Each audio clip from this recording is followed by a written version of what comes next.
Loué soit le précieux sang de notre Seigneur Jésus-Christ et le cœur immaculé de Marie. Poursuivons l'Apocalypse, l'interprétation du Père Lafont Santenac sur l'Apocalypse dans son livre Le plan de l'Apocalypse. Avec le chapitre 11, l'apostasie des nations et les deux célèbres témoins. Observation préliminaire. Le 11e chapitre fait suite à la 6e trompette et continue à développer les événements du 6e âge jusqu'au 15e verset, où la 7e trompette annonce la fin des temps. Amoindrissement de l'Église dans ces derniers temps. C'est avec raison que les interprètes ont vu, d'une manière générale, un signe de faiblesse et d'amoindrissement de l'Église dans l'ordre donné à saint Jean, de mesurer le temple de Dieu, et l'autel et ceux qui adorent, et de ne point mesurer le parvis qui doit être abandonné aux gentils. Les constructions du temple, avec les parvis, couvraient, dans leur ensemble, environ 12 hectares. Le temple proprement dit, avec l'autel des holocaustes, n'occupait au milieu que la 40e partie, environ 30 arts. Ne réserver que le temple et l'autel et abandonner tout le reste aux gentils, n'est-ce pas annoncer, par une figure des plus frappantes, l'extrême faiblesse de l'Église dans ces derniers temps? Si quelqu'un pouvait en douter, qu'il pèse les paroles qui se trouvent dans le même verset et qui suivent le commandement donné à saint Jean de ne réserver que le temple et l'autel, et d'abandonner tout le reste aux gentils, et il verra que ces derniers doivent fouler aux pieds la cité sainte, c'est-à-dire l'Église, comme on l'entend d'une manière très générale. La venue des deux témoins, faisant suite à la profanation de la cité sainte, confirme encore cette triste vérité de la désolation de l'Église, car les témoins ne sont généralement attendus qu'aux jours les plus mauvais.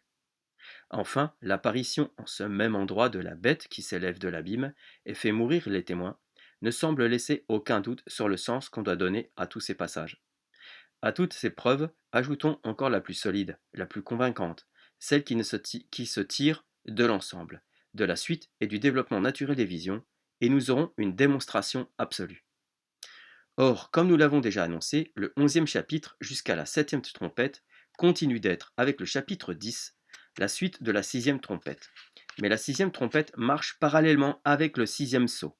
Ces deux signes se rapportent l'un et l'autre au 6e âge, avec cette différence que le sceau précède la trompette et que, par conséquent, les visions qui suivent la 6e trompette viennent après les visions qui suivent le 6e sceau. Or, que voyons-nous sous le 6e sceau?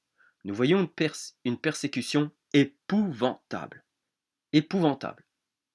L'Église est toute inondée de sang, et ses ministres sont massacrés, comme ils ne le furent jamais.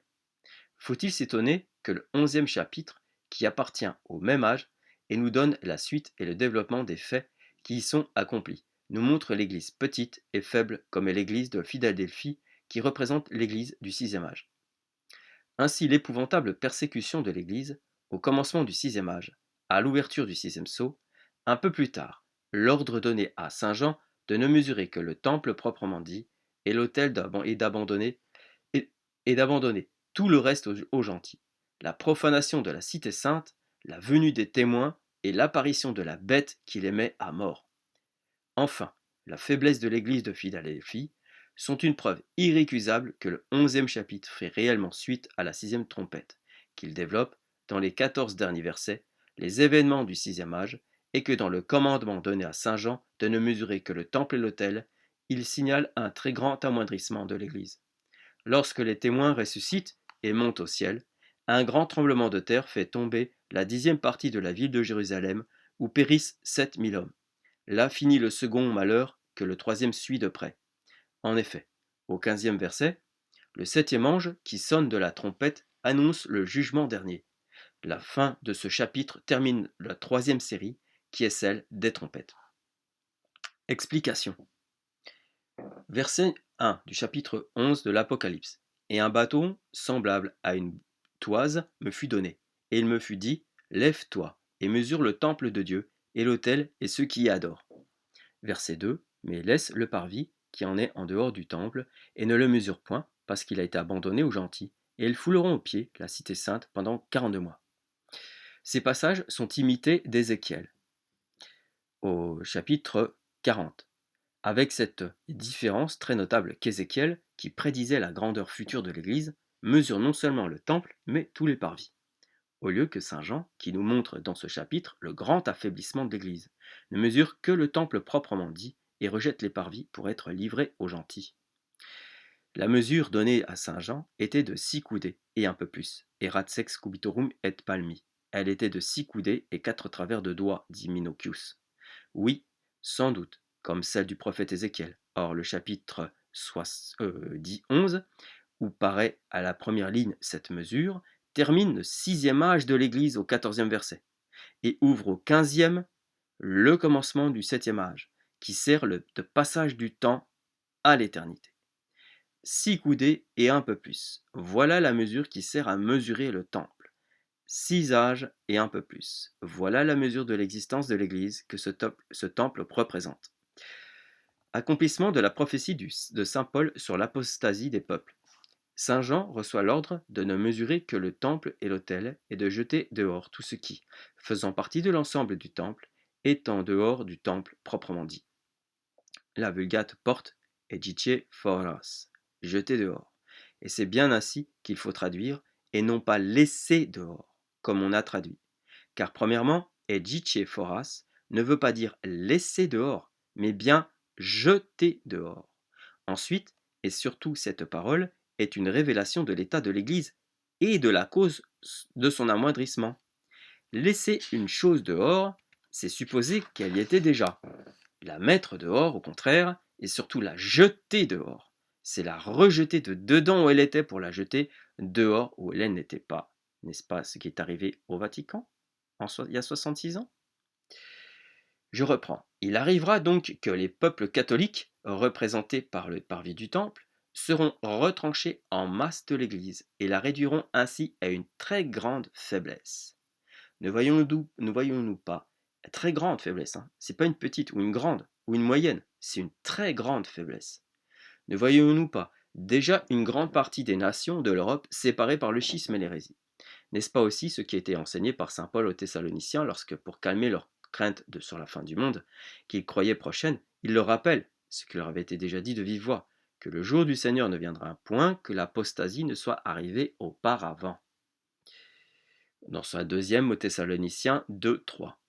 Sur ce passage de saint Paul, la Bible d'Avignon, après avoir apporté 2 opinions différentes, ajoute: mais il y en a une troisième qui est encore célèbre. Selon la remarque même de Malvenda, c'est celle qui entend ici sous le nom d'apostasie, une défection très grande et presque universelle à l'égard de la foi en Jésus-Christ et de l'obéissance et soumission légitime due à l'évêque de Rome, vicaire de Jésus-Christ et successeur de Pierre, dont le siège est le sens et l'unité de l'unité catholique. C'était, continue la Bible d'Avignon, la pensée de saint Cyril de Jérusalem, de saint Thomas d'Aquin, de Lyran, d'Estius, de Cornelius à Lapide, de Bellarmin, de Suarez et de plusieurs autres entendent ainsi le texte de saint Paul. Et l'apôtre explique lui-même sa pensée lorsque bientôt après il ajoute: dès à présent, le mystère d'iniquité s'opère. C'est exactement ce qui s'est passé au Vatican. Apostasie. Le mystère d'iniquité commençait de s'opérer dès lors par les premières hérésies, qui dès lors prirent naissance et commencèrent d'opérer cette apostasie funeste. Mais il s'explique encore plus clairement lorsqu'ensuite il ajoute que cet impie, c'est-à-dire l'Antéchrist, viendra avec toutes les illusions capables de porter à l'iniquité ceux qui périssent parce qu'ils n'auront pas reçu l'amour de la vérité pour être sauvés. L'apostasie préparera donc la voie à l'Antéchrist, ou plutôt déjà depuis longtemps l'apostasie lui prépare les voies. Les premières hérésies qui s'élevèrent dès les temps des apôtres, l'arianisme qui parut ensuite, les autres hérésies qui se formèrent dans les siècles suivants, le schisme des Grecs, les hérésies de Luther et de Calvin sont les degrés et les progrès de cette apostasie, en sorte que celle qui précédera l'avènement de l'Antéchrist ne fera, qui précédera l'avènement de Christ, qui ne sera pas en même temps, on est bien d'accord, ou qui ne sera pas publié par l'avènement de l'Antéchrist. Donc Montigny ne peut pas être l'Antéchrist, parce qu'il y en a qui disent que Montigny était l'Antéchrist. Non, c'est pas possible. Parce que c'est Montigny qui a créé l'apostasie. Or, l'Antéchrist viendra après l'apostasie. Donc il ne peut pas la faire. En sorte que celle qui précédera l'avènement de l'Antéchrist ne fera que consommer ce que les autres ont commencé. On a bien vu avec Nostra Aetate promulguée par Montigny, Vatican II, etc. C'est le paroxysme de l'hérésie, l'égout collecteur de toutes les hérésies, c'est le modernisme qui s'installe. Les peuples catholiques seront donc séparés de l'Église, qui sera foulée aux pieds, comme il est marqué par ces paroles. Ils fouleront aux pieds la cité sainte. L'Alchétardi remarque, avec raison, que selon les pères, l'Église entière est représentée par la cité sainte. En effet, dans la seconde et le 10e verset du 21e chapitre, la cité sainte représente incontestablement l'Église universelle. Jérusalem peut être aussi désignée par la cité sainte. Elle serait donc foulée aux pieds avant la venue des témoins, Et la persécution qu'elle subirait serait l'annonce de la grande persécution de l'Antéchrist.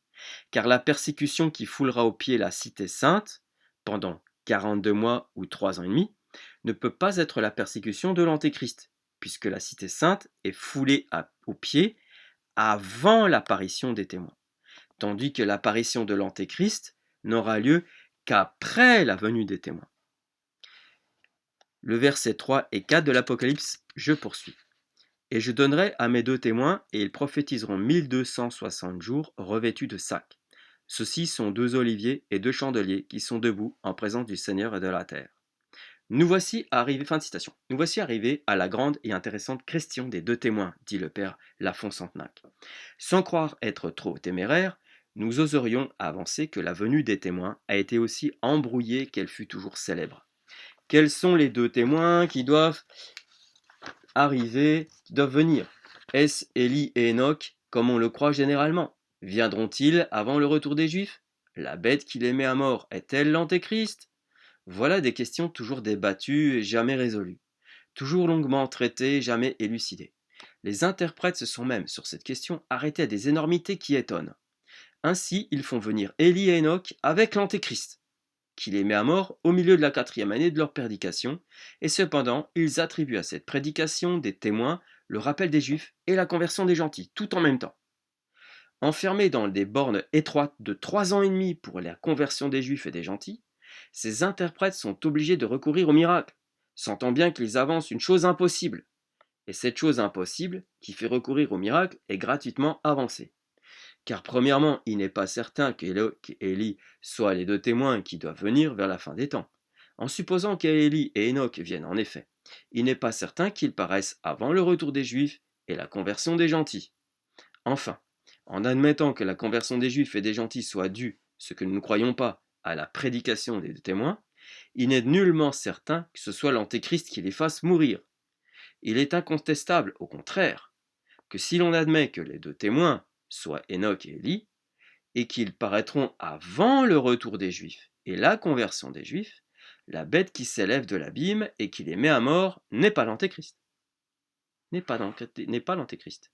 Dans les termes de 3 ans et demi, la simultanéité de la venue des témoins, de la conversion des Juifs et des gentils, et de la présence de l'Antéchrist, dans ces 3 ans et demi-là, on est bien d'accord, c'est inadmissible.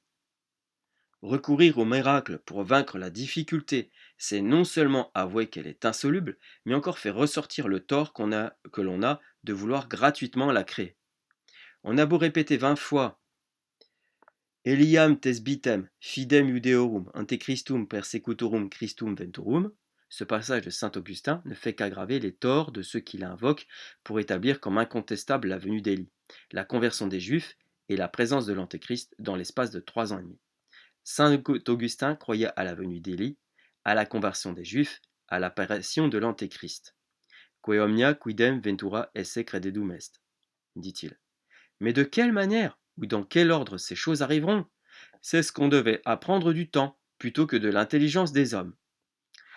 Saint Augustin s'est gardé d'avancer cette proposition qu'on ne peut soutenir qu'en recourant au miracle, et que même le miracle qu'on invoque sans raison ne saurait soutenir. Et nous le verrons ça dans la prochaine partie. Gloria in altissimis Deo, et in terra pax hominibus bone voluntatis.